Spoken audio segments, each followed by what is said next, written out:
Hi friends, இன்றைக்கி mini block பார்த்துடலாமா? இன்றைக்கி என் பர்த்டே, அதனால் எங்கள் ஹஸ்பண்ட் சர்ப்ரைஸாக கேக் வாங்கிட்டு வந்தார். வந்தோடனே அப்புறம் அர்ஃபானோட ஃப்ரெண்டு எல்லாம் சேர்ந்து கேக் கட் பண்ணோம். கேக் கட் பண்ணி பசங்கள்லாம் நல்லா ஹாப்பியாக விளையாடிட்டு இருந்தாங்க. கேக் கட் பண்ணி எல்லாருக்கும் ஊட்டி விட்டு எல்லாம் ஆர்வமாக பார்த்துனே நின்று பசங்க நல்லா என்ஜாய் பண்ணிட்டு. இவன் தான் அர்ஃபானோட ஃப்ரெண்டு. அஃப்ராக்கு அந்த கேக் வேணாமா, அந்த செரி தான் வேணுமா. அவளுக்கு அந்த செரியெல்லாம் கொடுத்துட்டு கேக் கட் பண்ணி எல்லாம் சாப்பிட்டு நல்லா என்ஜாய் பண்ணோம்.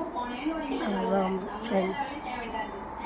எங்கள் அர்ஃபான் வந்து கேக் எடுத்து என் மூஞ்சிலெல்லாம் தடவி விட்டான்.